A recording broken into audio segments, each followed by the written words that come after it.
Hello, my name is Quentin Broussard. I'm an assistant professor of clinical sciences at Keck Graduate Institute, and today we will be discussing sedation and paralysis. The reason that we're discussing sedation and paralysis today is that sedation and paralysis are used in many different patient care settings, particularly in the inpatient setting as well as some outpatient settings. For example, outpatient surgery. It's important to know what sedation and paralysis agents are used commonly in practice and as well as their clinical applications as a pharmacist. Our objectives today will be to list indications for sedation and paralysis, define tools used to monitor sedation and paralysis, compare and contrast pharmacologic agents used for sedation and paralysis, describe sequential administration of sedation and paralytic agents, and then review evidence-based recommendations from guidelines and other evidence for sedation and paralysis. We're going to start off with a patient case. We have a patient HP who's a 62-year-old female presenting to the emergency department with shortness of breath. She was just diagnosed with heart failure a couple of months ago and has been eating out at McDonald's every day. Vital signs upon admission include blood pressure 128/62, respiratory rate 28, elevated, heart rate 120, and oxygen saturation 89%. Past medical history is significant for end-stage renal disease in addition to heart failure. She requires intubation and mechanical ventilation with need for sedation and paralysis due to acute respiratory failure. Which of the following medication sequences demonstrates proper sedation and paralysis for HP's intubation? Cis-atracurium, then fentanyl, propofol, then dexmedetomidine, succinylcholine, then morphine, midazolam, then rocuronium. After intubation, HP requires continuous sedation. Which of the following is most appropriate? First line, continuous sedation for HP: dexmedetomidine, fentanyl, lorazepam, or morphine. And then which of the following is the most appropriate RAS goal for patient HP? Is it +2 to +4, 0 to +2, -2 to +1, or -3 to -5? After we discuss sedation and paralysis today, you should be able to answer each of these questions with relative confidence. So we're going to first start off with sedation. So why do we use sedation? What is sedation? And how do we go about this as a pharmacist? So just to give you a little background on sedation, we have agitation and anxiety occur many times in the inpatient setting, and particularly in intensive care unit patients. And intensive care unit patients are patients that need continuous nursing monitoring at minimum every 15 minutes to make sure that they do not decompensate very quickly.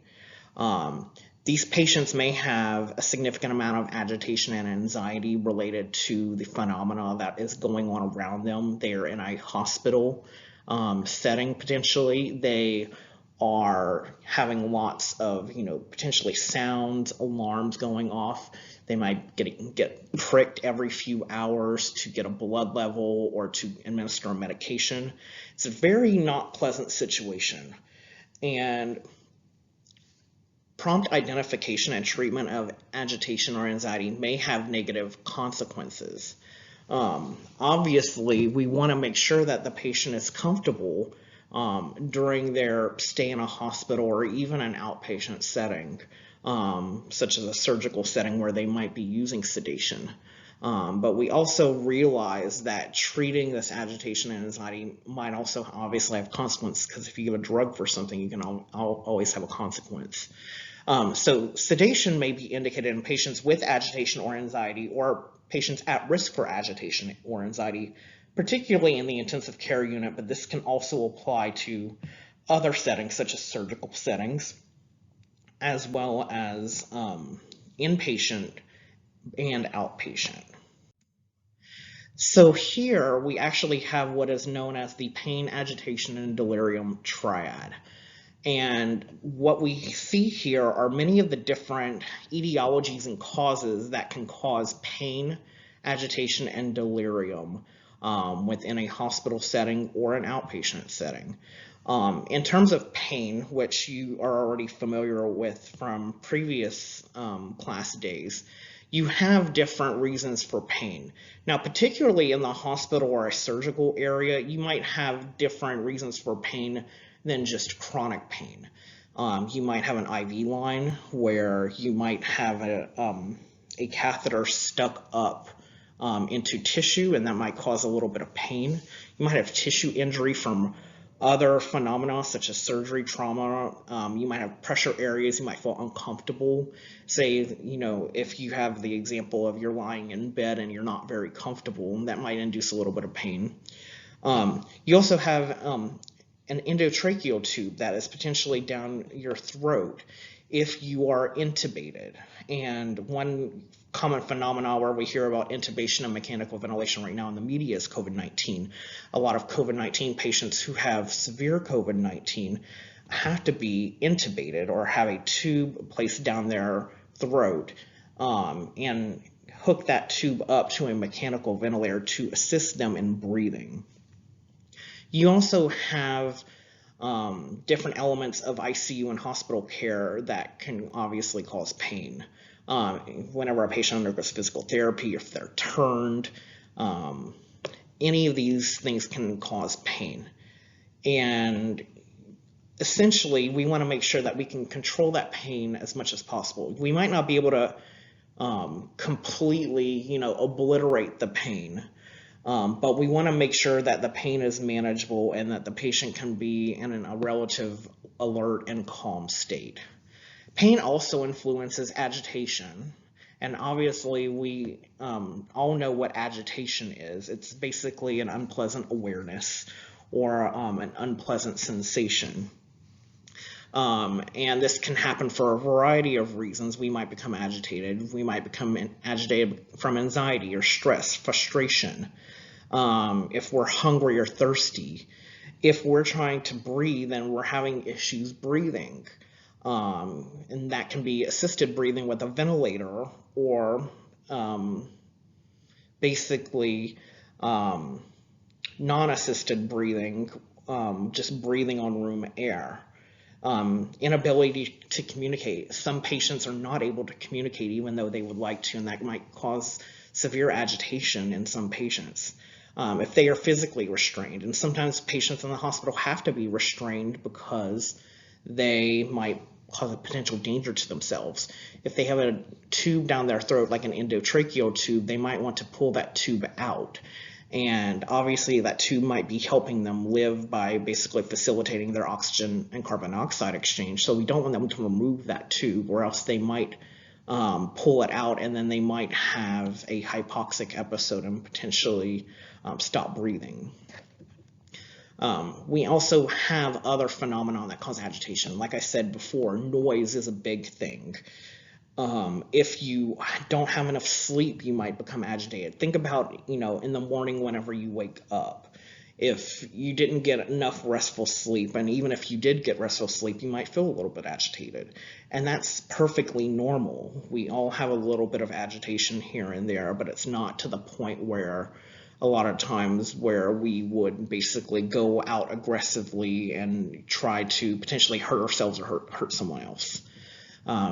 Patients may be under the influence of different substances, or they might even be withdrawing from different substances. And you've talked about different substance abuse disorders in this course. You might have also withdrawal from regular medications that are not necessarily illicit drugs.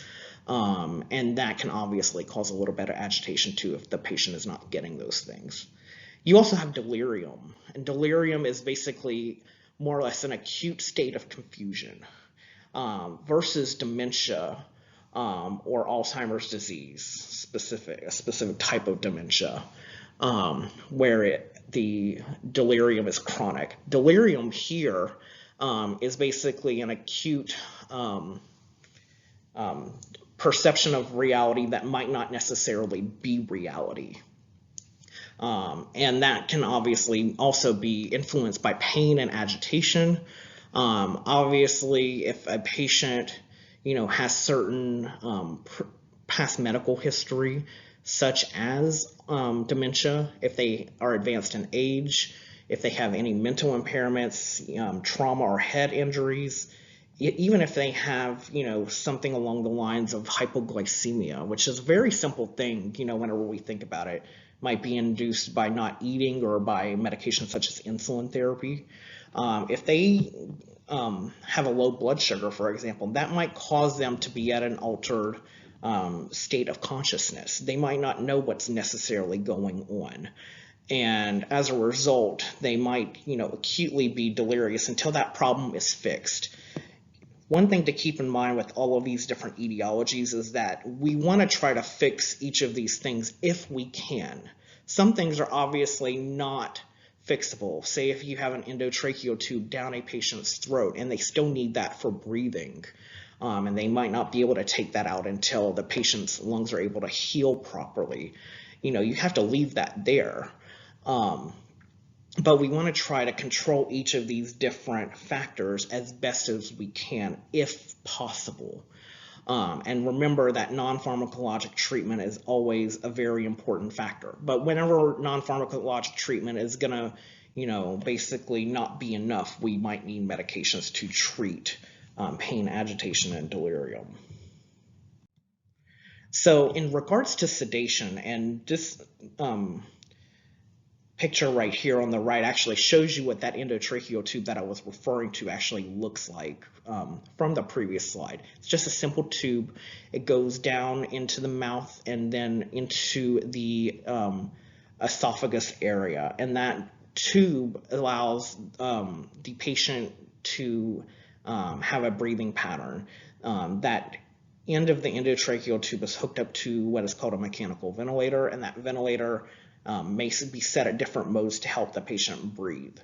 And this can be a life-saving intervention in patients who have acute respiratory failure or other types of respiratory distress. So in regards to sedation, why do we need to sedate people? There are many different reasons. The main reason that we sedate people, at least in the inpatient setting, is for an intubation. Obviously, the phenomenon of sticking a tube down someone's throat is something that you don't want to be awake for. It's very unpleasant. It's not fun. And you would most likely want to be asleep for that. Therefore, we will sedate patients, at least for an intermittent time before we can actually provide prolonged sedation to those patients. We might sedate patients if they, have any other types of danger to themselves. Say if they're in severe pain and they're, basically thrashing around and very agitated. If they have delirium, they don't know necessarily what's going on. They can't protect their airway. They can't, think about breathing on their own, or they're not breathing on their own. Those might be, potential reasons why we might intubate someone and sedate them. If a patient is hypoxic, if they are hypoxic, we will a lot of times intubate them and put them on other oxygen therapy. They might also require sedation for that. Hypoglycemia is one we mentioned before. If they're acutely ill, like hypotension, for example, if they're in shock, and hypotension might, cause to an extent a degree of altered mental status from lack of blood flow to different areas, including the brain. If you are having different withdrawals from either illicit drugs or non-illicit drugs, and that also includes alcohol, you might need to be sedated to basically minimize the danger to yourself, or to basically minimize that agitation. If you have an inability to communicate, that might be a reason for someone to be sedated. Especially if we don't know necessarily what they're saying, or if they are trying to communicate to us, in nonverbal form that they're having a lot of distress, we might need to sedate them. We might need to sedate people for physical restraint. Say if they are a danger to themselves, and a lot of times I think about acute psychiatric patients in this case. We might need to physically restrain them with chemical sedation. And chemical sedation in this case could be a medication. Surgery or other procedures, very other common reason for sedation. patients may or may not need to be intubated for different surgical procedures. And if the procedure is going to cause pain or agitation of the patient, the provider is most likely going to provide some type of sedation, either most of the time IV, but they might also provide PO sedation beforehand as well. And there are many other reasons for sedation. One of the big sedation indications that we're going to focus on today is intubation, as well as the prep for potential surgery or procedures which may require intubation. Those are the main things that we're going to focus on today, but if you have any of these other things, this might also require an intubation. So just keep that in the back of your mind. How do we monitor sedation? So obviously we have subjective and objective ways that we can do this. We want sedation to ideally be titrated to light levels, where the patient can still be arousable and follow commands most of the time. There are cases, though, where we want sedation to be at deep levels, where the patient is unarousable and unresponsive to painful stimuli. Sometimes we might not want them to be awake at all, say if they are getting intubated or if they are on a paralytic agent. We'll talk about paralysis in a little bit. But like I said, most of the time we prefer light sedation over heavy sedation. And the main reason we prefer light sedation over heavy sedation is that there are less complications that can occur whenever you are lightly sedated versus heavily sedated. A lot of these medications can accumulate over time and cause many different adverse effects to occur. And obviously, whenever you have more of a drug in a system, particularly a sedative, it might be harder for a patient to wake up. And that can increase someone's hospital length of stay as well as intensive care unit length of stay if they are in the hospital. And it might also be more related to mortality as well as acute delirium. And again, the exception to light sedation would be continuous paralysis.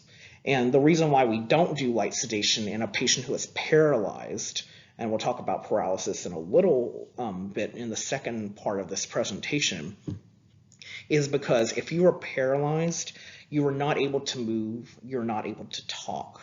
You're not able to basically give the same, typical expressions that we would normally. And if you're not sedated heavily during this, it's almost like you are, in a state of petrification.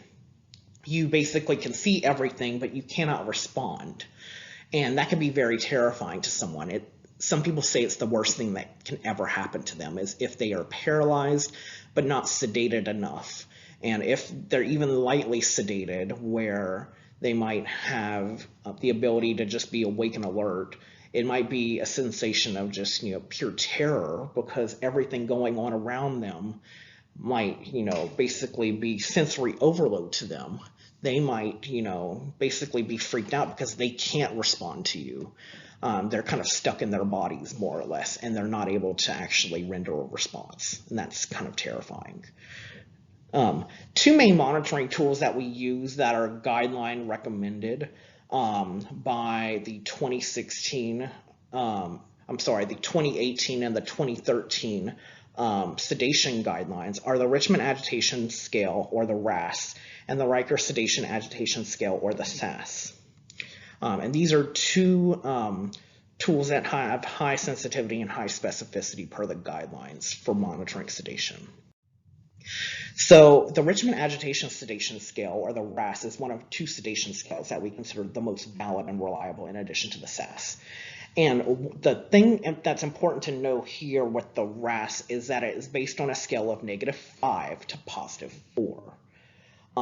Numbers below 0 indicate patients who are sedated. So basically more on the sleepier side if you are below 0. So if you have a negative number, -1, -2, -3, -4, -5, that indicates a level of sedation. -1 would be less sedated than a -5, where -5 you were completely out. Numbers above 0 indicate agitation. So +1, +2, +3, +4. +4 is basically the worst agitated that you can be, or the highest level of agitation you can be, where essentially you are a danger to self, you might be fighting people. It's not a good situation. And 0 in the middle indicates alert and calm. So this is actually what this scale actually looks like. Now, it's not necessarily important to know what each individual level is in terms of combative, very agitated, restless, alert, and calm as you go down. But what is important to know is that 0 is alert and calm. That is what you need to know. And you also need to know that the numbers above 0 that are positive are basically agitated, and the levels below 0 or the negative numbers are the sedation levels. That's what's most important to know about here. And whenever we talk about light sedation, typically per previous set of guidelines, which were the 2013 guidelines, they actually considered a level of light sedation to be 0 to -2 here. Now they actually include +1 or restless in that, because they have basically determined that a +1 or restless is also acceptable in regards to being at a level of what they consider to be light sedation. It's acceptable to be a little restless, but they don't want it to get to the point where the patient's actually agitated. And then for our deeper levels of sedation here, we have -3, -4, and -5. So moderate, deep, and cannot be aroused. Depending on the providers, the providers, what they do with the patient. So say if they talk to the patient, for example, and the patient briefly awakens with eye contact to voice for less than 10 seconds, they might consider that a light level of sedation with a score of -2. You see here that this scale is subjective to an extent, but it's also objective in regards to us actually putting numbers next to the phenomena that occur. And nurses actually use this scale whenever they are titrating medications, particularly sedation medications, obviously. So it's important to know basically the general range of this scale. Know that 0 is alert and calm. Anything above 0 is agitation. Anything below 0 is sedation, and that our general goal for most patients, except for those who are on continuous paralysis, is a -2 here, light sedation, to +1 where you are restless. The microsedation agitation scale is the other validated sedation scale. And this one is the one that's not used as much in practice from what I have seen in my experience. All you need to basically know here is that the scale is based on a number of 1 to 7. There are no negative numbers here, and there's no 0.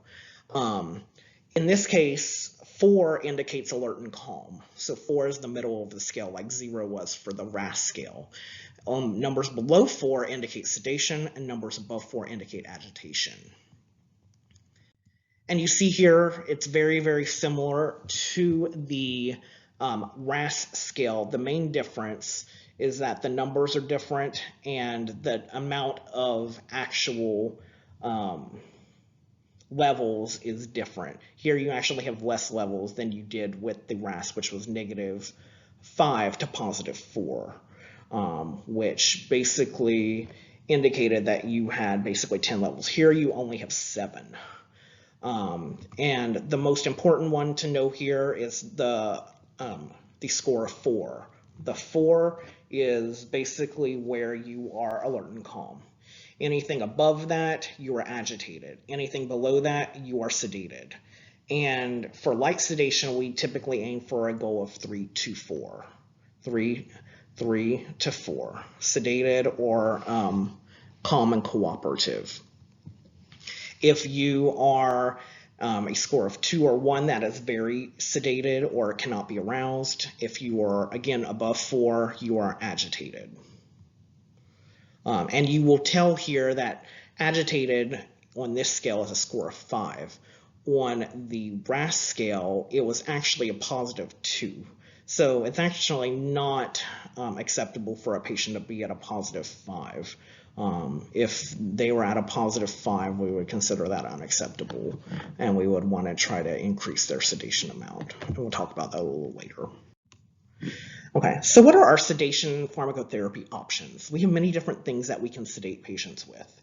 We have opioids, we have benzodiazepines, which are all drugs that you've already heard of in the previous classes.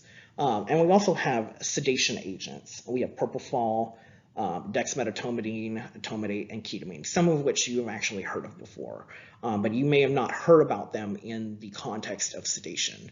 And so what we're going to do is we're actually going to explain each of these drugs and their individual kinetics, their onsets of action, what are some special considerations, and what are some adverse effects regarding these medications. It's important to keep in mind that on the following slides that a lot of the information that you have on these slides is going to be more attuned and related to sedation.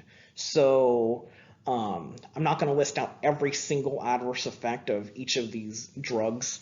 All of the previous adverse effects you've learned for the opioids apply.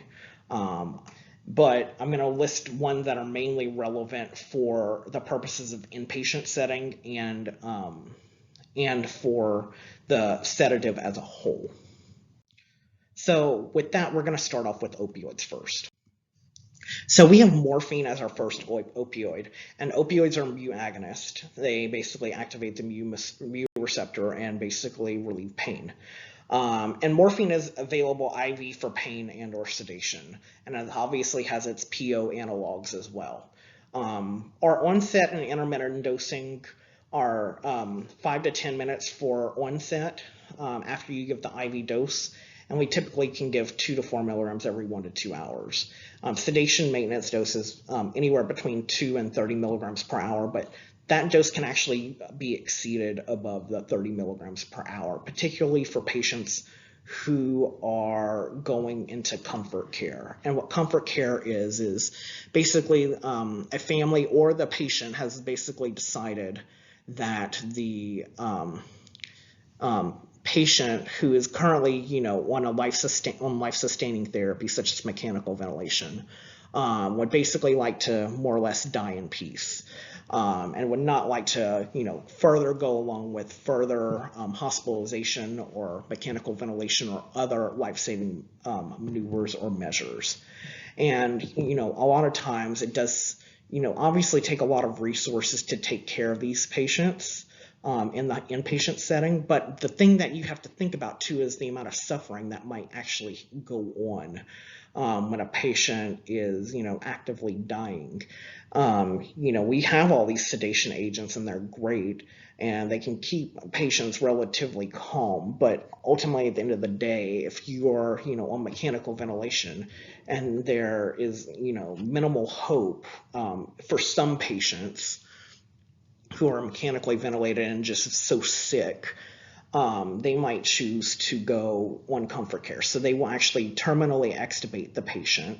So they'll take the breathing tube out of the patient, place them on a morphine drip for pain and relaxation, and to basically relieve them of any kind of, agitation that they're having. And they might titrate that dose up as far as the patient can tolerate. It's basically providing pain and a degree of sedation.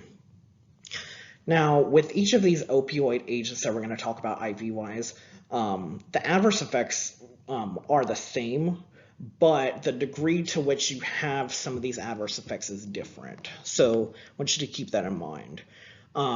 With morphine and the opioids that are given IV, you can develop hypotension and respiratory depression, pruritus or itching, and constipation. So whenever you are basically receiving morphine chronically or over many intermittent doses, it might be worth it to consider a stool softener such as Docusate or a stimulant laxative along with that, such as Senna or Bisoprolol.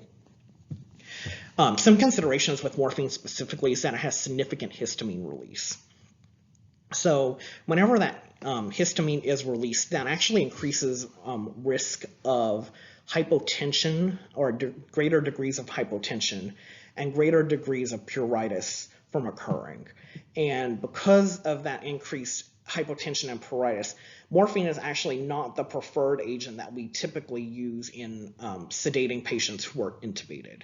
We do use it for patients who are on comfort care, though, because it does provide great analgesic and sedative effects for our patients who are on comfort care. But in general, though, you might use morphine typically intermittently for sedation if patients can tolerate it. But in an intensive care unit setting, we tend to stay away from morphine just because it has the greater histamine release and increased risk of hypotension and pruritus. We have accumulation in hepatic and renal impairment for morphine, so it's important if you have a patient that has liver disease or kidney disease that you're obviously aware of about that, and you might have to dose that patient a little bit less. And like we said before, continuous IV infusion of this medication is used in comfort care. So if a patient, has decided that they would like to, pass away on their own with nature's calling, more or less, they can basically be put on a morphine continuous drip that's titrated all the way up to the patient's satisfaction. Hydromorphone is also an opioid known as Dilaudid, and it is also a mu agonist. It's used for pain and sedation. You see here again the onset, intermittent dosing, and sedation maintenance dose. Quick onset, you can intermittently dose it every 1 to 2 hours, and it has a sedation maintenance dose of 0.5 to 3 milligrams per hour. Adverse effects, same as fentanyl, but because hydromorphone induces less histamine release than morphine, it has less hypotension and less pruritus than morphine. These agents still will cause respiratory depression, and particularly when given over chronic periods of time, over the course of days, can actually cause constipation. So again, stool softener, stimulant, laxative, important.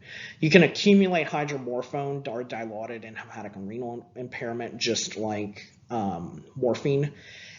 Here, it's important to note that a lot of times the continuous IV infusion will actually require mechanical ventilation. And the one exception to this would be in a patient who might have an allergy to morphine. And whenever I say allergy, I'm talking about real allergic allergy like shortness of breath, anaphylaxis. They may consider hydromorphone in those cases for comfort care, but they might alternatively use the next agent that we will talk about for comfort care, which is known as fentanyl. And you're probably familiar with fentanyl in regards to pain control for chronic pain patients in regards to the different dosage forms that are available, particularly the most common one probably being known as the patch. But we also have IV fentanyl that's available and for pain and sedation. And its onset's really quick. You can actually titrate it to very high doses, assuming that the patient is mechanically ventilated. And again, exception to this is for comfort care. If they're going comfort care, you don't have to necessarily be mechanically ventilated. So adverse effects here, same as before.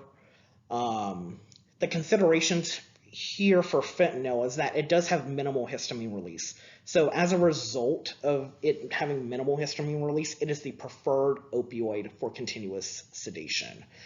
This is our workhorse in the intensive care unit if we intubate a patient, because it will have the least risk of hypotension and the least risk of pruritus.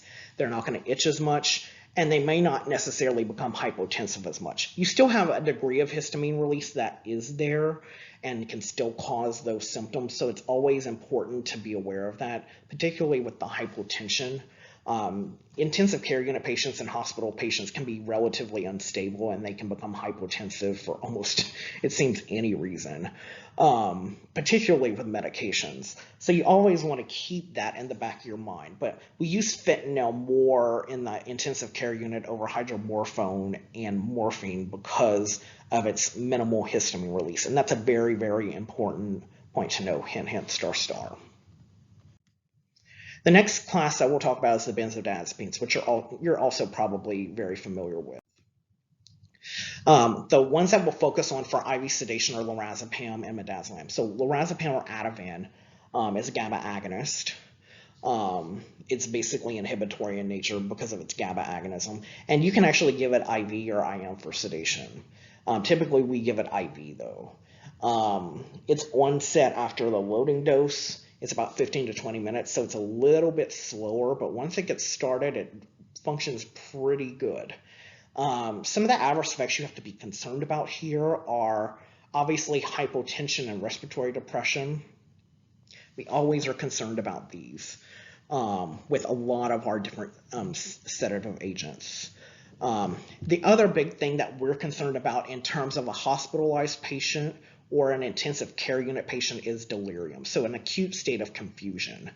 And this typically will develop over longer periods of getting a benzodiazepine agent.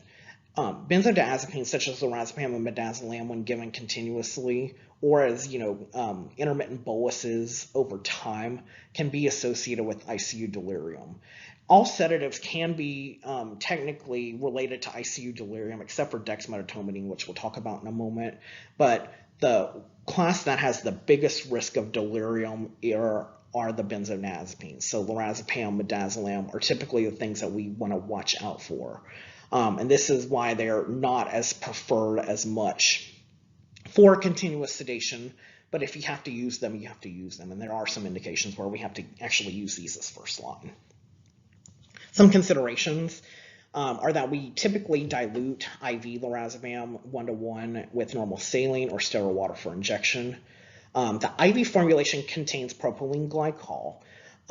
And if you remember all the way back from acid-base with the anion gap metabolic acidosis, propylene glycol is actually the P in mud piles. And as a result of that, can actually cause an anion gap metabolic acidosis. So we don't want to be on continuous infusion of lorazepam for too long. Typically, a lot of institutions will cap their IV continuous infusion of lorazepam at 48 hours max. After 48 hours, they need to transition to something else, because if they are on high-dose IV lorazepam for too long, it can obviously induce that metabolic acidosis, and obviously complications of acidosis can occur, such as hypotension. Continuous infusion of lorazepam does require mechanical ventilation. So if you do have a patient who's obviously not on comfort care, we want to make sure that you are mechanically ventilated if you're on a continuous benzodiazepine or you're on a continuous opioid. If you are not on comfort care, if you're on comfort care, then obviously those rules don't apply. But we do that because we don't want the patient to basically have respiratory depression off of the vent. If they're on the vent, then obviously we're supporting their lungs. If they develop, respiratory depression from too much sedation,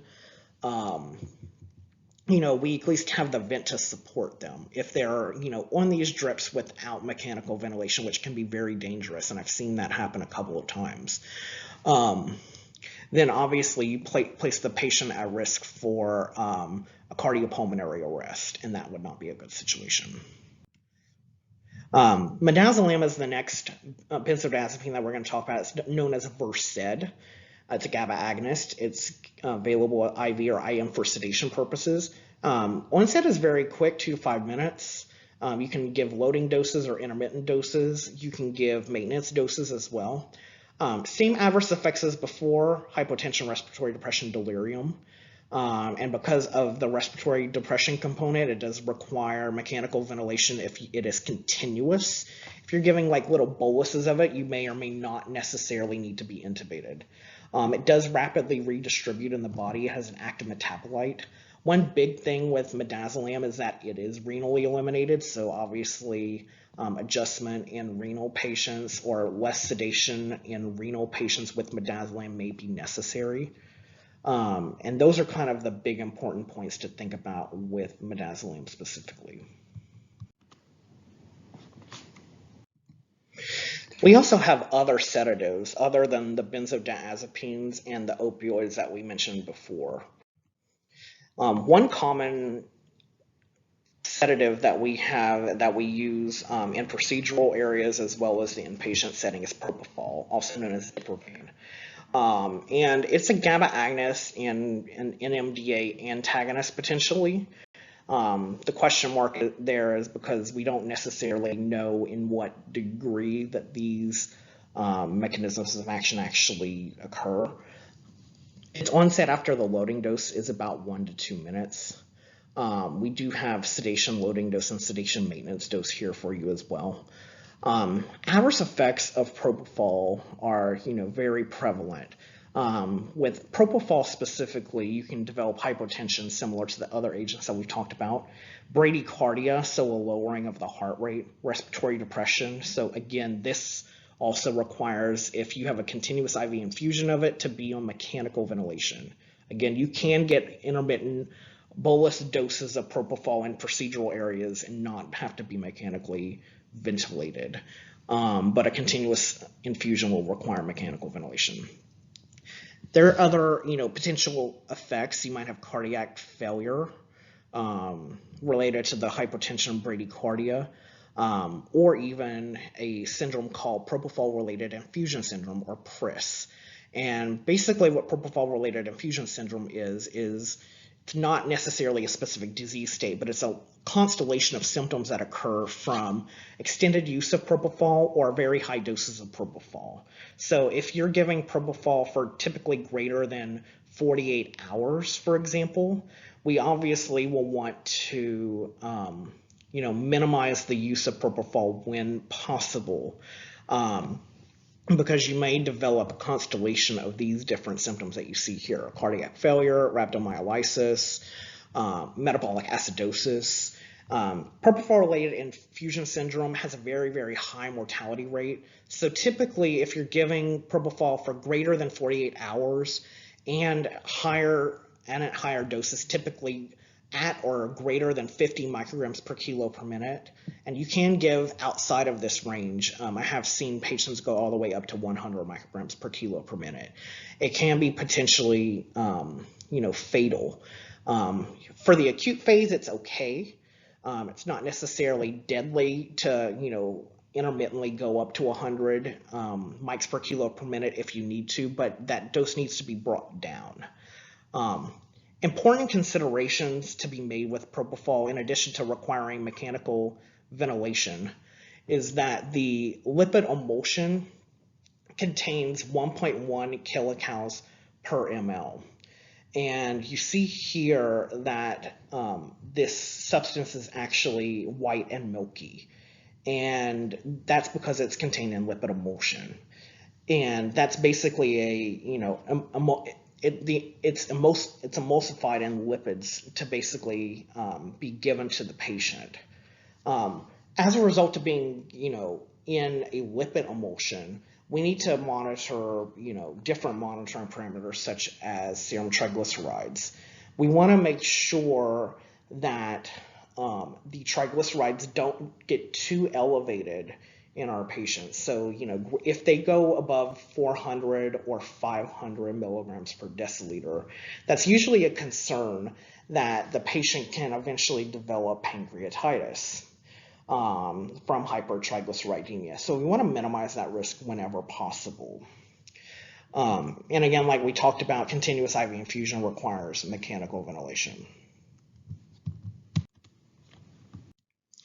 Dexmedetomidine is the next sedative agent that we'll talk about. It's also known as Precedex. And Precedex is an alpha-2 agonist. So the medication that's commonly thought of as an alpha-2 agonist that's commonly used is clonidine. So it actually works the same mechanism as clonidine as an alpha-2 agonist centrally. Its onset after a loading dose is 5 to 10 minutes. Not all patients will receive a loading dose, however. And we have sedation maintenance dose that's typically ranging anywhere between 0.2 micrograms per kilo per hour to 0.7 micrograms per kilo per hour, though you might actually exceed that 0.7 and go all the way up to 1.5 micrograms per kilo per hour, as that dose also has been studied. But general maintenance range is typically 0.2 to 0.7. Some adverse effects that can happen from dexmedetomidine administration are hypotension and hypertension. The hypertension typically happens after giving a bolus dose. What will happen typically is that obviously because this is an alpha-2 agonist, it will cause hypotension. So what can happen acutely is as you give that bolus dose, you might become acutely hypertensive for a little while after that bolus dose is given as a compensatory mechanism. And then that blood pressure will actually, probably go a little bit lower because of the alpha-2 agonism that can occur. That is obviously similar to clonidine. You also have bradycardia related to this agent, so it's very important to watch the heart rate in these patients. Some considerations is that it does not cause significant respiratory depression, unlike our other sedatives. And because it doesn't cause significant respiratory depression, we can actually use the continuous IV infusion in both mechanically ventilated and non-mechanically ventilated patients. And you might be wondering, why would we want to use, a continuous infusion of dexmedetomidine or Precedex in non-mechanically ventilated patients? Well, some patients may develop, acute delirium or ICU delirium. That might, cause a danger to the patient's self. They might, become very agitated. They might, become a danger to themselves, basically having a very, high SAS score or a very high RAS score. And as a result, we might need to treat that. And they might not necessarily be mechanically ventilated patients. They might not necessarily, have any respiratory issue that they need to be mechanically ventilated for. So we can actually put these patients on dexmedetomidine or Precedex without using mechanical ventilation as a support system, which is one benefit of using Precedex. One other consideration that I did not put here, and this is more on the pharmacoeconomic side, is that Precedex is relatively more expensive than some of the other sedation agents that we typically use. It can be, hundreds of dollars of administration per day. So some places have actually restricted the use of dexmedetomidine or Precedex, but it is widely used at many different hospitals. Etomidate is another miscellaneous sedative that we have, and it is a GABA agonist as well. One unique thing is that it has a very, very short onset of action and a very short duration of action. So very short onset within 30 to 60 seconds, short duration within 2 to 5 minutes. It is typically only given as a bolus dose. The reason why we typically give etomidate is for the process of rapid sequence intubation, or RSI. So whenever we're actually planning on putting an endotracheal tube down someone's throat, we want something that's going to work quickly and efficiently to basically, facilitate the process of sticking that tube down the patient's throat. And that process typically only, takes anywhere between 2 and 5 minutes on a relatively normal patient. And that's why we use etomidate for these patients, is because it is relatively short. We can use other agents for rapid sequence intubation. Etomidate is just the preferred one, and typically a lot of times considered a first-line agent for rapid sequence intubation. And this is the only time you will see etomidate is for the use in rapid sequence intubation versus the other sedatives, which obviously have usage as continuous sedatives. It does redistribute rapidly and as a result has a very, very short action. So remember with etomidate, only used for rapid sequence intubation, one of the preferable agents to use for rapid sequence intubation is a miscellaneous agent to an extent, and we give it as a bolus dose. We don't give it as a continuous infusion. Ketamine is another agent that we may use out in practice. It's not used as much as some of the other agents, at least continuous infusion wise, but it is an agent that is still out there. It is an NMDA receptor antagonist. It does have a short onset of action and a short duration of action, 5 to 10 minutes. It has a loading dose and a maintenance dose that you see here. Its adverse effects include many different things. So you might have psychosis or delirium as a result of being on ketamine. You might have neurotoxicity or neuronal loss from use of ketamine. And you might have hypertension or hypotension as a result of using ketamine. Again, it's not used much as a continuous IV infusion, except for the cases where it might be used in patients with refractory status epilepticus potentially for continuous sedation and continuous infusion to try to obliterate the status epilepticus in refractory cases. A lot of times, a lot of different hospital institutions will consider ketamine more as an anesthetic to only be used in surgical situations as a bolus dose or as a infusion. And that's actually why you might see it be used for rapid sequence intubation. One unique thing about ketamine, in addition to being a sedative, is that it can be actually used for analgesia as well. And it can be used off-label for that analgesia. It's not necessarily a direct indication. It does increase intracranial pressure. So the pressure that you basically have within your cranium and in your brain, it can increase as a result of using ketamine. So this might not necessarily be the best agent to use in regards to, say, if you have a patient that has head trauma. If you have a head trauma, you might already have increased pressure in your brain that is trying to be relieved, and that might not be the best way to use ketamine. And again, with ketamine, its continuous IV infusion does require mechanical ventilation.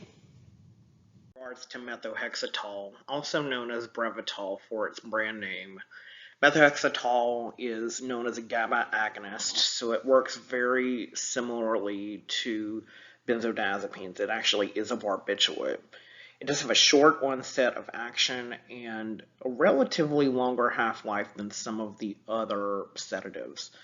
The main things to realize about Brevitol or methohexatol is that this is only used as IV bolus doses. A continuous infusion dose of methohexatol is not routinely used because methohexatol is primarily used in temporary procedural sedation, such as what we would see with, rapid sequence intubation or electroconvulsive therapy. So we might give a bolus dose or an IV push of this drug, and then after that, it will basically have a duration or half-life, a duration of action of, maybe, a few minutes, depending on the pharmacokinetics of that particular patient. Another important thing with this particular medication is that it does not always require intubation. Its adverse effects include nausea, vomiting, apnea, and confusion. Think retrograde amnesia here. Nitrous oxide is a medication that is commonly used, very commonly in both inpatient and outpatient sedation. It isn't GABA agonist, and it may actually work on pain receptors like the mu receptor to actually cause analgesia. Nitrous oxide is commonly known as laughing gas, so whenever you think of nitrous oxide, think of dentist offices. If you've been on social media platforms like YouTube, you can probably find videos of people who have, weird reactions to laughing gas, particularly after a procedure has occurred. They do administer nitrous oxide with oxygen so that it doesn't actually require intubation or anesthesiologist monitoring. And it can be used again in inpatient or outpatient surgical settings, most commonly in dental procedures, but it can also be used in other settings such as labor and delivery. Adverse effects include nausea and vomiting, apnea, and confusion and irregular behavior. In regards to the fluorinated inhaled anesthetic agents, these are commonly desflurane, isoflurane, and sevoflurane and used in practice. These are gamma agonist, NMDA receptor antagonist, and nicotinic acetylcholine receptor antagonist. These are also administered with oxygen, but primarily in inpatient surgical settings. Think operating rooms. So usually these will actually require intubation and an anesthesiologist monitoring the patient. So if you're in an operating room, usually an anesthesiologist will be there to monitor sedation that might be given. So one of the common classes that is given, sometimes depending on the type of surgery, are these fluorinated inhaled agents. But we also can see any of the other sedative agents also be given in the operating room area. But again, some of them are not limited to just the operating room. These fluorinated inhaled agents are usually just limited to the operating room. Their onset is very, very quick, within minutes. They do have adverse effects of nausea, vomiting, hypertension, hypotension, and bradycardia, with the last two being some of the main reasons why we have to watch patients very carefully in the operating room when these, or if the anesthesiologist is watching them. That's why they have to be monitored very closely. These are also agents that are commonly known to cause nausea and vomiting. And because of that, a lot of times we will have patients be NPO prior to a surgical procedure, especially if these agents are involved. Other sedative agents can also cause nausea and vomiting, and it's usually just a best practice before a surgical procedure to make a patient NPO so that they do not aspirate up their gut contents if they are under the influence of sedation or anesthesia. Basically making them NPO prior to the procedure or hours before the procedure will basically ensure that the patient does not aspirate gut contents up. So again, think in these fluorinated inhaled agents cases, think surgical sedation, think operating rooms, and remember that these have to be monitored by anesthesiologist. So now that we've talked about the sedation agents that we have out there, how do we actually use those sedation agents? Like, what do the guidelines actually say? So SCCM, the Society for Critical Care Medicine, actually published guidelines in 2013 and then an update in 2018 regarding the different recommendations that they have for sedation. So typically for sedation, we want the quality and the depth of sedation to be routinely monitored.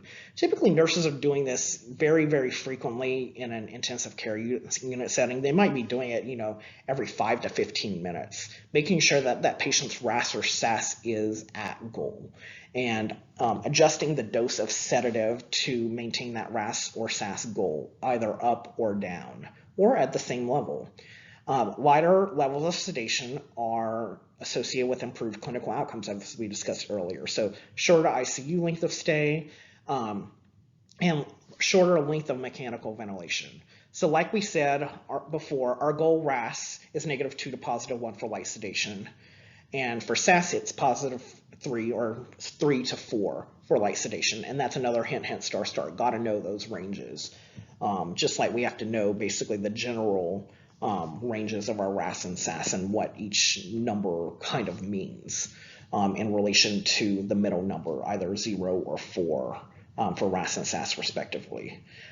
We usually want to do analgesia first sedation or analogous sedation in mechanically ventilated patients. And the reason why we do analgesia first sedation, so agents such as fentanyl, hydromorphone, morphine, is because a lot of these patients will be under extreme amounts of stress and pain.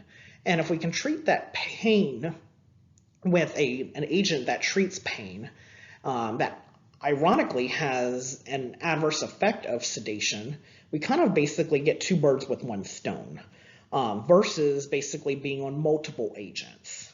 And it might be okay to be on multiple sedation agents. That's perfectly acceptable.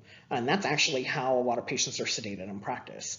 But if we want to, start sedating a patient initially, we'll typically want to start off with an analgesic and from the opioid class. And typically we prefer fentanyl. As we discussed earlier, fentanyl has the least amount of histamine release, so we'll have the least amount of hypotension and pruritus that can occur. And as a result, it's kind of our workhorse in intensive care unit and basically sedation as a whole. So we want to use analgesia first in mechanically ventilated patients. For other patients and procedural areas, the recommendations may vary depending on the particular surgery that you're doing. We're not going to necessarily go into every single type of surgery here, but sometimes, even, simple procedural or surgical settings, might have their own specific preferences for certain sedatives. And this can also be provider specific as well. Some providers might like to use ketamine for intubation. I know I have a lot of physicians at my institution that use ketamine a lot for intubation, and they might actually, use multimodal sedation, such as, ketamine and propofol together as bolus dose for just procedural sedation or even in preparation for intubation. But in general, though, whenever we want to continue that sedation as a continuous infusion in a mechanically ventilated patient, we typically prefer fentanyl first, unless there's a contraindication. We want to use next non-benzodiazepine sedation versus benzodiazepine sedation with or after we basically maximize our analgesia first sedation. So this refers to propofol or dexmedetomidine specifically. So basically what can happen is patient gets intubated, for example. If we intubate the patient and we start them on a fentanyl drip after, we might start them at a low dose of fentanyl to basically treat their pain. Once either that fentanyl is maxed out at the maximum dose that we can basically have them on, or the fentanyl is basically at a low, decent maintenance dose, we might use a multimodal strategy of adding propofol or dexmedetomidine on next. Most of the time in practice, a lot of times propofol will actually be used as the second line agent to be added in addition to the fentanyl. Dexmedetomidine can be used in other cases such as ICU delirium, which typically will develop after a few days. It's not necessarily something that develops immediately as soon as you get to the ICU. This takes a little bit of time to develop. So we want to use propofol or dexmedetomidine preferentially second after fentanyl. Now there are some exceptions to this. If you have reasons to be on a benzodiazepine, such as alcohol withdrawal, where we know that basically inhibitory and excitatory neurotransmitters are basically imbalanced between GABA and NMDA, we might want to use a benzodiazepine with alcohol withdrawal first line. Benzodiazepine withdrawal, obviously we would want to give a benzodiazepine first because that would, to potentially treat the benzodiazepine withdrawal. Illicit drug use or illicit drug withdrawal can also be an indication for being on a benzodiazepine. So if you have a patient who is on a lot of stimulatory style illicit drugs like cocaine, for example, or meth, benzodiazepines might be actually preferred there. And then status epilepticus, obviously, y'all have talked about that already prior to this class. Benzodiazepines are typically referred for those cases. But you can also use propofol for status epilepticus as well. Propofol is also an option. These are just examples of when you would potentially use a benzodiazepine over the propofol or dexmedetomidine options. So non-benzo agents better than benzo agents except for the exceptions. And the reason why we prefer propofol or dexmedetomidine is that propofol and dexmedetomidine have less of an incidence of ICU delirium associated with them. Dexmedetomidine actually treats ICU delirium. Propofol may cause ICU delirium with itself. But in general, though, you can use either or for patients. Propofol will actually induce more of a deeper sedation initially, and that's perfectly okay. If you want to basically try to initiate with fentanyl plus propofol to try to, induce sedation in patients and then wean the propofol off.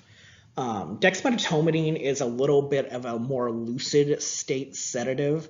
It will basically make a patient very relaxed. It might not necessarily make them sleepy though. And in patients that, you need to induce lots of sleep in or more, deeper levels of RAS, you might actually need to use propofol first. You don't necessarily need to know those differences in terms of exam purposes, but that is something that can be considered whenever you are thinking about propofol versus dexmedetomidine. For exam purposes, what I want you to know is, obviously opioid first or analgesic sedation first, and then you may add on propofol or dexmedetomidine in addition to that fentanyl drip or the analgesic sedation to basically sedate the patient a little bit further.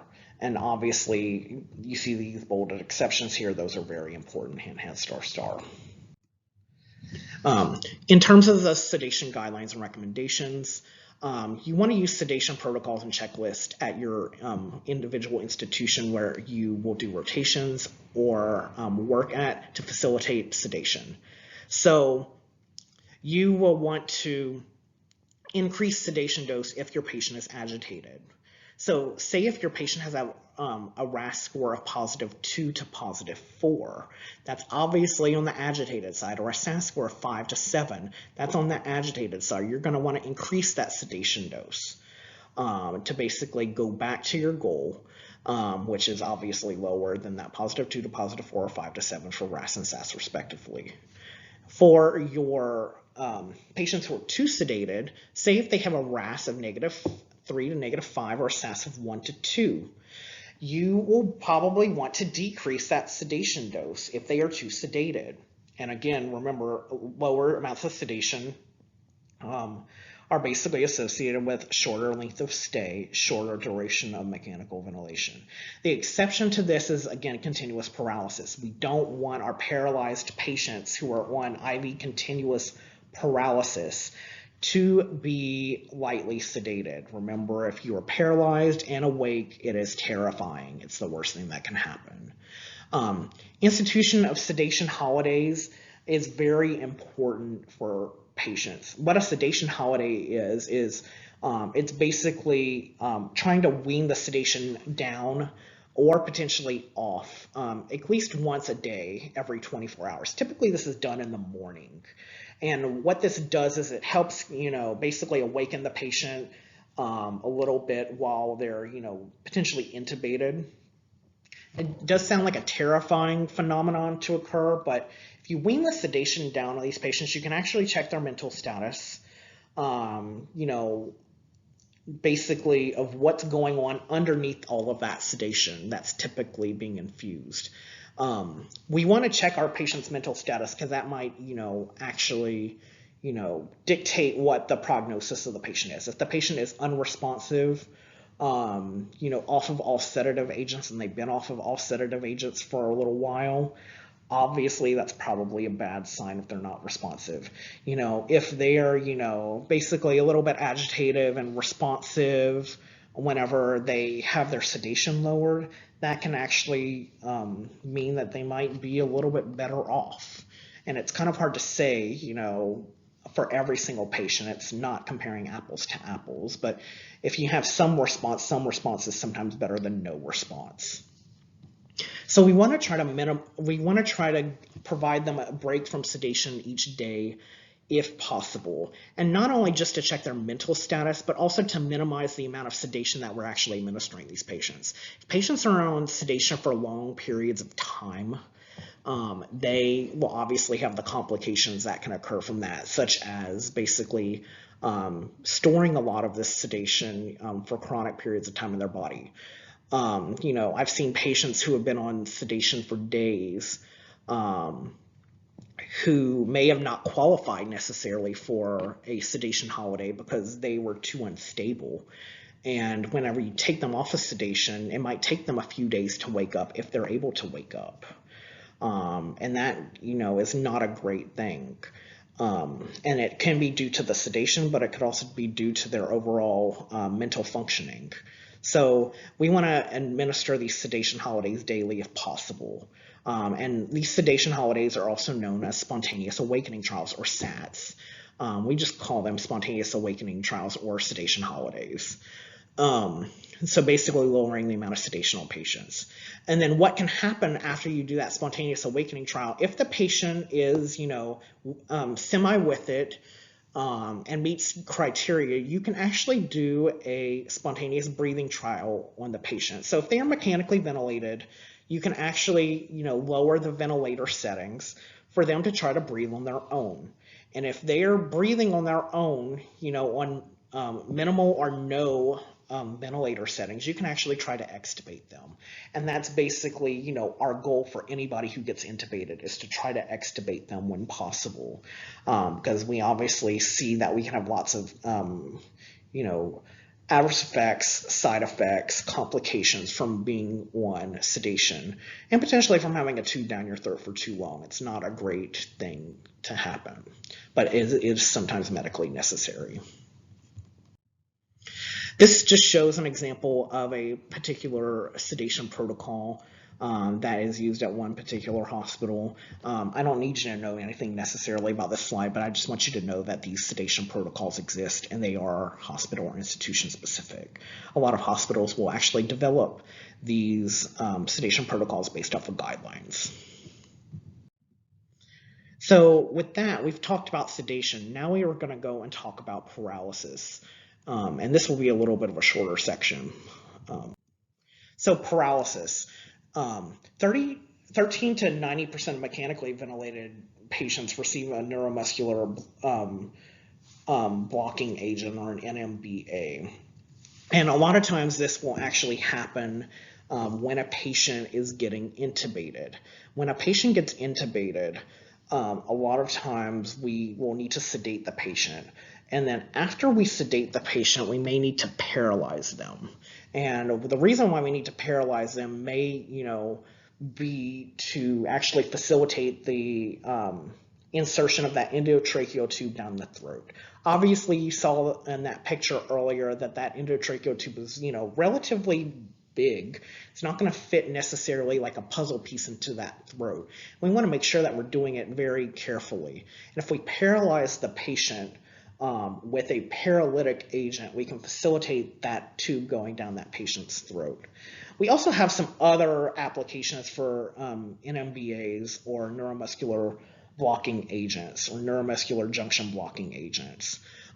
These can improve chest wall compliance and eliminate ventilator dysynchrony. So if you have a patient who is very, very unstable, and we've had them on the ventilator for a while, and they are not able to breathe properly on maximum ventilator settings, then you might actually use a paralytic agent to basically kind of relax that chest wall, to basically try to facilitate the mechanical ventilation of a patient.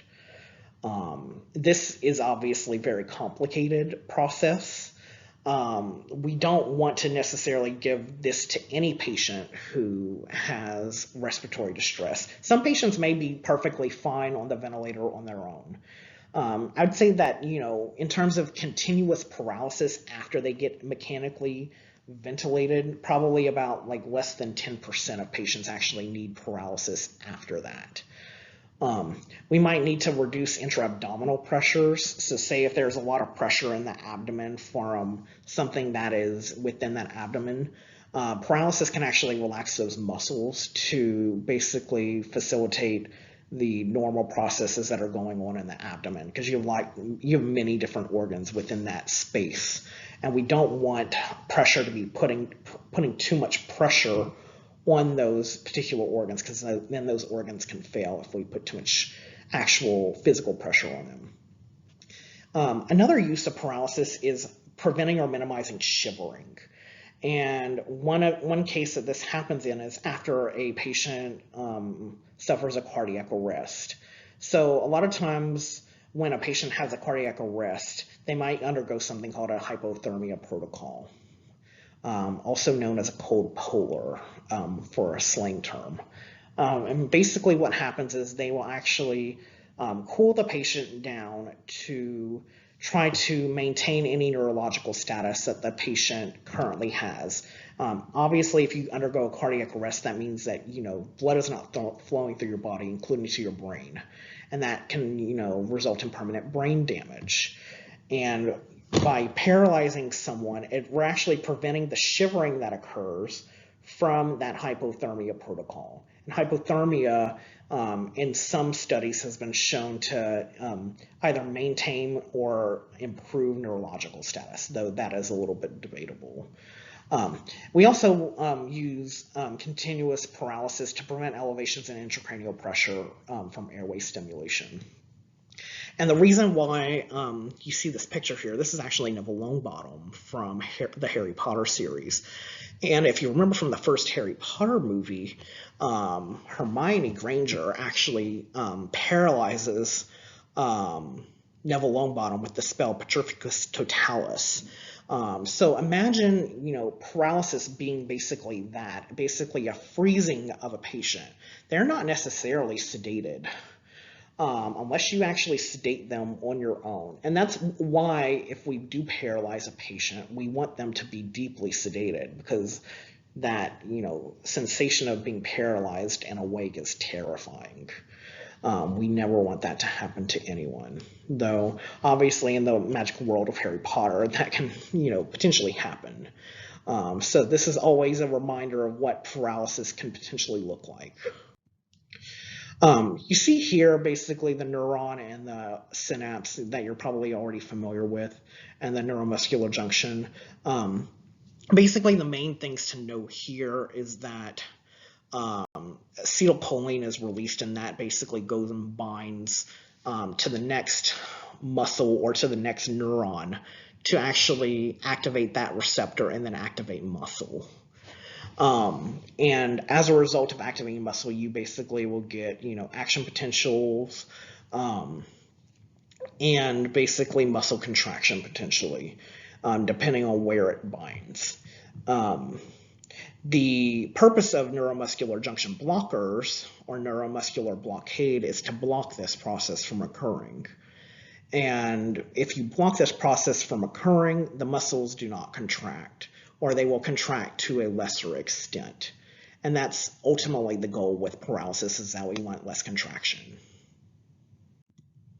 So paralysis indications, like we said before, we want the main indication that we typically see paralysis used for is emergency intubations. So we'll typically sedate the patient first to basically put the patient to sleep.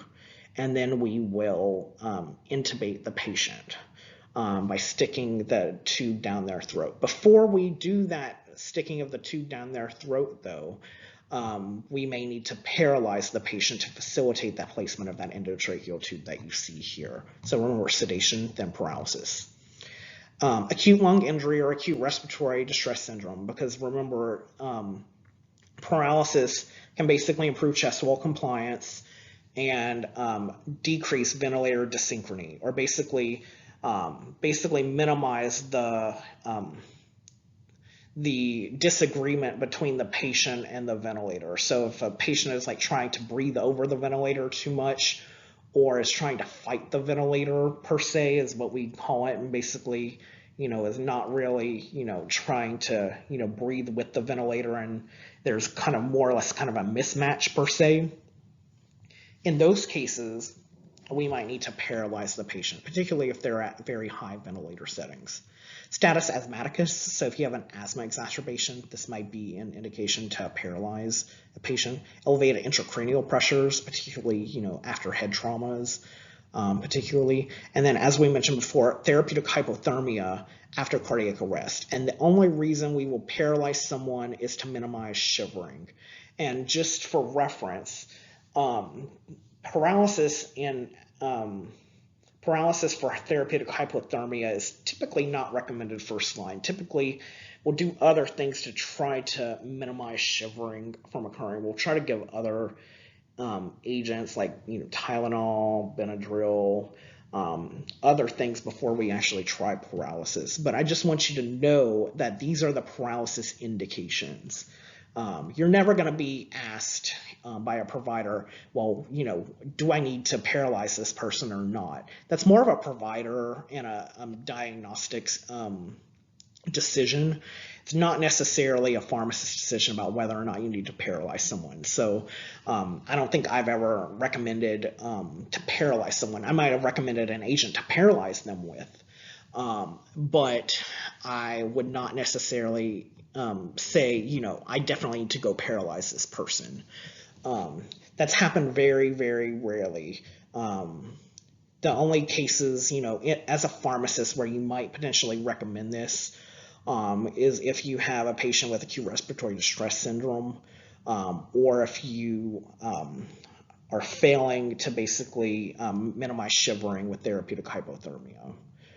Those are kind of the two, big places that you would basically want to be aware about recommending paralysis. So how do we monitor paralysis? We do peripheral nerve stimulation using a couple of different methods. The most common one is the train of 4, which we'll talk about in just a moment. But this other one that I have listed here is called acceleromyography. It's not used too much, but you see actually how the device is laid out here. They will actually have a device that's connected to a patient's arm in this case, and that device will stimulate the ulnar nerve, producing thumb movement. And the sensor is fixed on the thumb and senses the acceleration of thumb movement.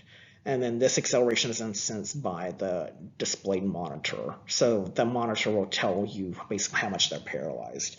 One important thing to note here is that with paralysis, we're trying to minimize muscle function. So anytime that we can minimize muscle function is a good thing, but we don't want to minimize all muscle function because you still need those muscles to physiologically work as a human.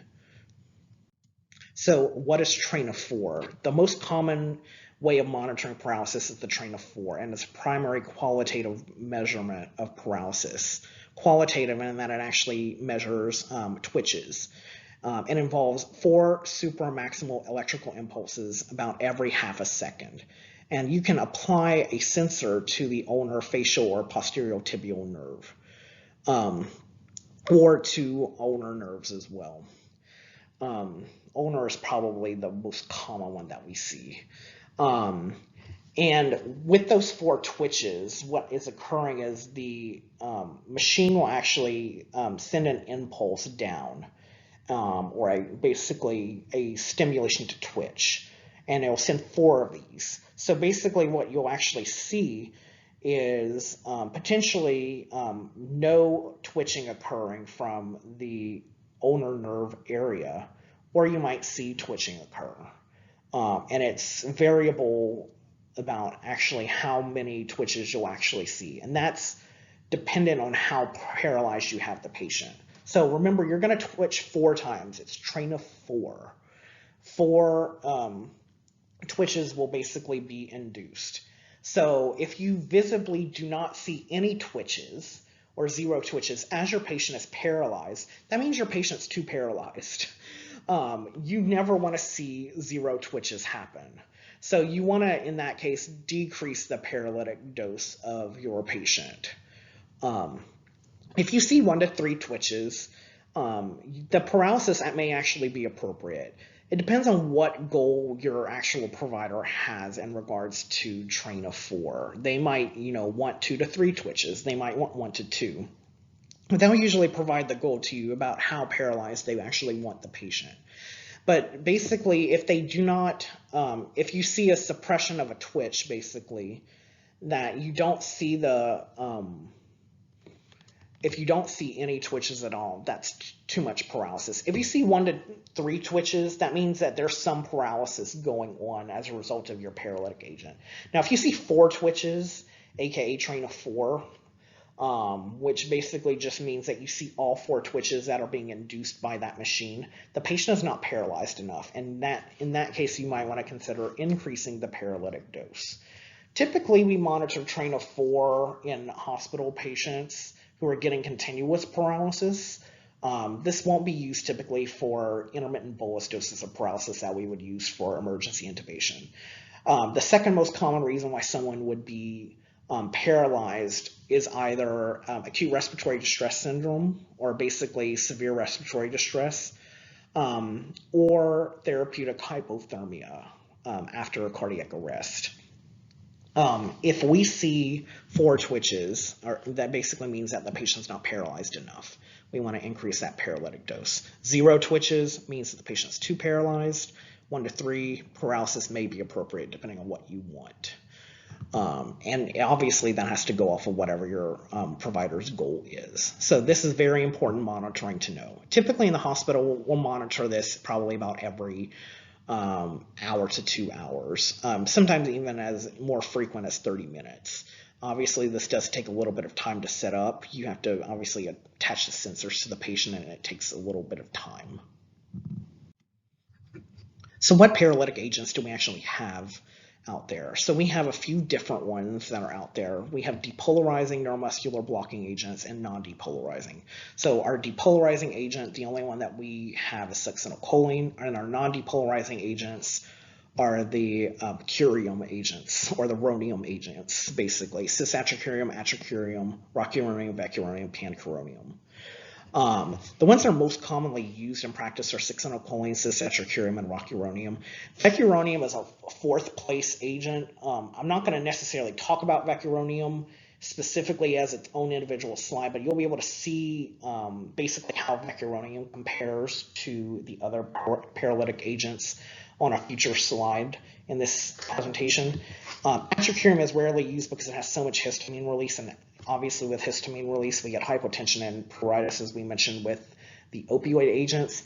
Pancuronium, the only main case where we use pancuronium is for actually lethal injection patients when it is available. It is the longest acting paralytic agent and can obviously, be very dangerous, as can all of the other paralytic agents. But that's why we're not talking about pancuronium. The 4 that you'll probably see are succinylcholine, cisatracurium, rocuronium, vecuronium. Rocuronium and vecuronium are relatively similar, so we'll focus on the main 3, succinylcholine, cisatracurium, rocuronium. Succinylcholine is a depolarizing neuromuscular blocking agent. It is short-acting, and this is the one thing that is liked much about succinylcholine, is that it has a short duration of action, only 5 to 10 minutes. As a result, we typically use this as the paralytic of choice for an intubation. Remember, intubations typically take, a normal case, 2 to 5 minutes. It's only given as a bolus dose because of its short action. Continuous infusion is not routinely used. We want to watch out, though, for succinylcholine in patients who have renal failure or hyperkalemia. What happens is, with succinylcholine, the depolarizing part of this agent is the most important thing to keep in mind. If you depolarize, that means you're actually stimulating an action potential as this agent is being given. And whenever you stimulate an action potential, if you remember back to basic physiology and pharmacology, when you stimulate that action potential, you have depolarization and repolarization. Whenever you depolarize, sodium goes into most cells. and then potassium will go out of most cells. So if you depolarize an action potential, that will actually lead to an outflux of potassium. And that outflux of potassium will actually go into the serum and cause hyperkalemia. So if you have a patient who has hyperkalemia pre-existing or has renal failure, where they can't eliminate that potassium, that is going to be a big problem with this agent. So you obviously want to watch out for that. Another paralytic agent might be more appropriate.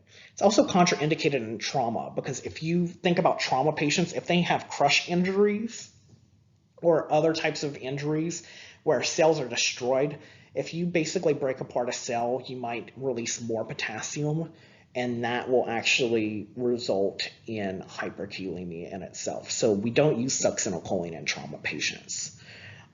This can increase intracranial pressure or intraocular pressure, so we don't want to use it in patients, again, with trauma, because those patients will have high ICPs. And it may place the risk of malignant hyperthermia for patients. And malignant hyperthermia is not necessarily a fever, but it's actually an emergent situation. And if malignant hyperthermia is suspected as a result of succinylcholine, the first-line agent for reversal of malignant hyperthermia or treatment of malignant hyperthermia is dantrolene. Not a common agent that you see typically, but it is something that you want to be aware of because it is important to know about. Rocuronium is the next paralytic agent we'll talk about. It is non-depolarizing, therefore you do not necessarily generate an action potential as it's being given. And as a result, you don't have to worry about hyperkalemia or end-stage renal disease as much for this agent. It is intermediate acting, so its duration of action can be between 20 to 35 minutes if you are giving it as a continuous infusion, or 60 to 80 minutes with a rapid sequence IV bolus dose. So obviously it will act longer than succinylcholine. Remember, succinylcholine is short, S for short. We can give this one as a bolus dose or a continuous infusion dose. And one of the major considerations that we have with this agent is it's an alternative to succinylcholine for rapid sequence intubation when succinylcholine is contraindicated. The thing of why we use succinylcholine is short. We only need to have that patient deeply sedated for a short period of time, maybe 5 to 10 minutes max. Versus rocuronium, where you're actually going to have to deeply sedate that patient for, potentially close to an hour and a half after you give that rocuronium dose, because we don't want anyone who's being paralyzed to basically be, even lightly sedated or potentially awake. We want them to be deeply sedated. That's why we don't like to necessarily give rocuronium as first line, because the patient will be deeply sedated. Succinylcholine is preferred. But if you have a contraindication or a severe caution to succinylcholine, which would preclude use of succinylcholine, rocuronium or one of the other paralytics like vecuronium might be preferred next as a bolus. Cis-atracurium can also be given as a bolus. It is also non-depolarizing and it is also intermediate acting. One unique thing, and cis-atracurium is also known as Nimbex. So a lot of times we actually see Nimbex being used as a continuous infusion. This is probably the agent of choice for continuous infusion paralysis, though we can use rocuronium, vecuronium, atracurium, or pancuronium as continuous infusions. One thing that's, great about it, it can be used as a continuous infusion, but it's majorly eliminated via Hoffman elimination. And Hoffman elimination is a special type of elimination that's a non-enzymatic degradation. So it's not eliminated renally or hepatically. And that's what makes it a paralytic of choice when when you have a patient with either renal or hepatic impairment or both. It's fantastic. Obviously, this is probably why this agent is more expensive than some of our other paralytic agents. It is a fantastic agent because of its Hoffman elimination, which is very important to know about Hen-Star, and we can use it in renal or hepatic failure. This chart gives you basically a comparison of all of the paralytic agents. I don't need you to know necessarily the whole chart, but there are specific parts that I do want you to know about all of the agents. The thing first is the category of how long they act. So succinylcholine, as we said, is short. Rocuronium and cisatracurium are both intermediate, as well as vecuronium and atracurium, and pancuronium is the longest acting. And remember, pancuronium is the one they use in lethal injection. Elimination. I don't necessarily want you to note the percentages of each of these, but I do want you to know how these drugs are eliminated. Renally, hepatically, or via Hoffman elimination, which is basically cisatracurium and atracurium, and then succinylcholine is done via plasma cholinesterase. It's very, very quick. And additionally, I do want you to be aware with atracurium that histamine release is a major problem with this agent, and obviously that's a reason why we don't really use it too much in practice. I've seen it maybe a couple of times in practice. What are some complications of paralysis? So obviously, if you're paralyzed, those muscles are not working like they normally would. And as a result, you get basically an acquired weakness, and we call this ICU acquired weakness, because a lot of times you'll be getting continuous paralysis in an ICU or intensive care unit setting. You might get deep vein thrombosis or have a risk of deep vein thrombosis because obviously the patient's not moving. And as a result, we want to use mechanical or pharmacologic prophylaxis when it's not contraindicated. So mechanical prophylaxis would be like sequential compression devices that can go in your legs, stockings, though those stockings probably don't do as much as your sequential compression devices. Pharmacological prophylaxis can include heparin 5,000 units sub-Q every 12 to 8 hours. Additionally, you might give enoxaparin 40 milligrams sub-Q daily or 30 milligrams sub-Q daily if your creatinine clearance is less than 30. You might develop corneal abrasions from paralysis. Essentially, it kind of dries out the eyes and can develop these corneal abrasions. So use of artificial ointments such as aqua tears is probably the most common one that is used, is important for regular use in paralysis patients. Typically, we give aqua tears every 6 hours for a patient who's on continuous paralysis. It's not indicated necessarily if they just get a bolus dose of paralysis for, say, emergency intubation purposes. Aqua tears is made up of mineral oil, white petrolatum, and lanolin. You might use eye covers or methylcellulose drops as well. Aqua tears is probably what I have seen the most often in practice. You might have anaphylaxis as you would with any agent, and typically with paralysis, it's typically IgE mediated. It doesn't happen very often though. And then obviously you have awareness during induced paralysis.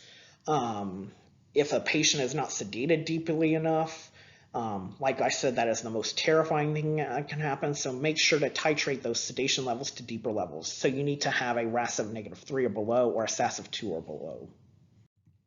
Sedation and paralysis administration. So like we've alluded to before, you always want to give the sedative agent before you give a paralytic, especially, if you think about the cases of emergent intubation, you don't want to paralyze someone first and then sedate them after.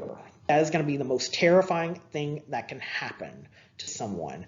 They will potentially even develop, long-standing psychological issues as a result of that, like PTSD from the situation. Never paralyze someone who is not sedated.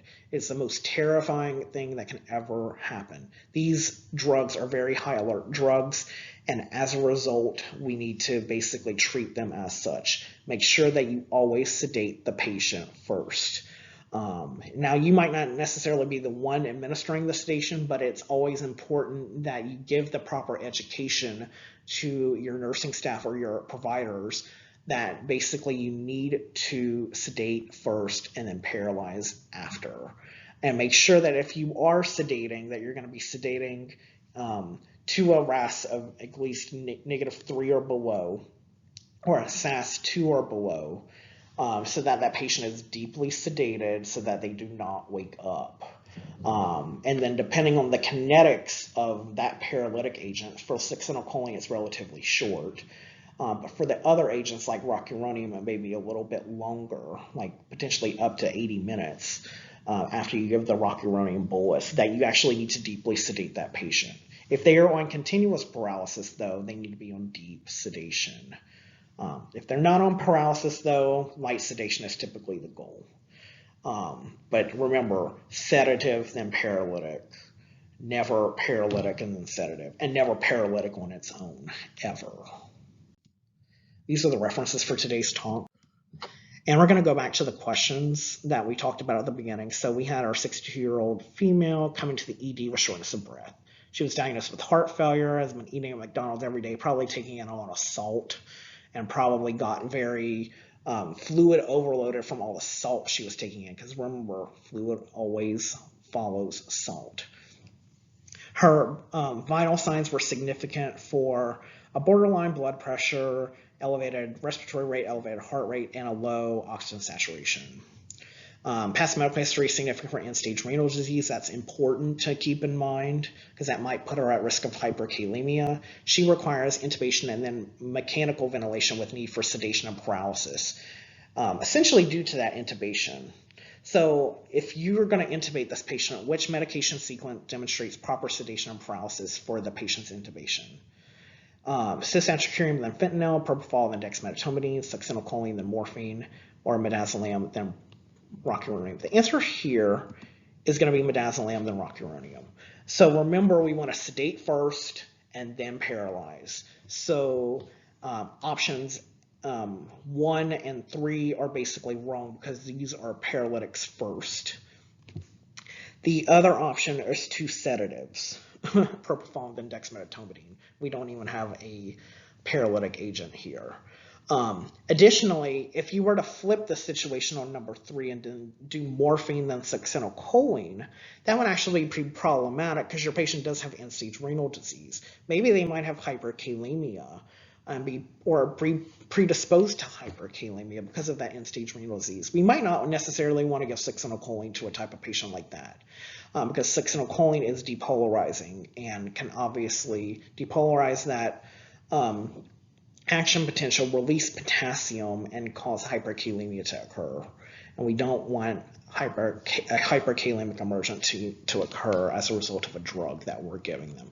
So the best option here is midazolam, then rocuronium. We want to sedate first, then paralyze after. Now remember, we said that, obviously we can sedate with anything for intubation purposes. Etomidate is typically preferred, though some providers may have their individual preferences over what sedative to use. Typically, though, remember, etomidate is only reserved for RSI.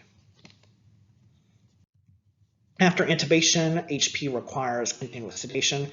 Which of the following is most appropriate first-line continuous sedation for HP, or the patient HP? Dexmedetomidine, fentanyl, lorazepam, morphine. Answer here is fentanyl. Fentanyl is preferred here because we set analogous sedation or analgesia for sedation. So basically, we would want to use an opioid first. We don't want to use morphine because remember, morphine has the most histamine release associated with it, therefore causing hypotension and additional increased risk of pruritus. Dexmedetomidine and propofol are second-line agents and should be used after at least you start a fentanyl drip. Lorazepam is typically not preferred as first or second line, but may need to be used in patients who have specific indications like benzo withdrawal, illicit drug use, or status epilepticus, or alcohol withdrawal as well. Though we can also use it if they are refractory to other sedation methods. And then what is the most appropriate RASCAL for HP? +2 to +4, 0 to +2, -2 to +1, or -3 to -5. So the answer here is -2 to +1. And this would obviously, preface, that they're being continuously sedated after the fact, because we just had mentioned that they're going to be continuously sedated. You would want them to be at a -3 to -5, potentially whenever you're intubating the patient. So obviously, upon induction, -3 to -5 might be most appropriate because they might be paralyzed. If you are going to eventually continue a paralytic agent continuously, -3 to -5 would be the most appropriate. +2 to +4 would indicate extreme agitation. That would not be great for a RAS goal. 0 to +2 would be awake to alert to basically agitated, and we don't want the patient to be, extremely agitated. A little bit restless or +1 is acceptable. Because restlessness can be a little bit tolerable for some people. Think about restlessness as basically like whenever you wake up in the morning. You might not necessarily, like waking up, but it is something that, it's acceptable. All the way down to -2, which is a light level of sedation. That's going to be most acceptable here for this patient. -3 to -5 only if they're paralyzed. So with that, our talk on sedation and paralysis is done. If you have any questions, feel free to email me, and have a great day. Thank you.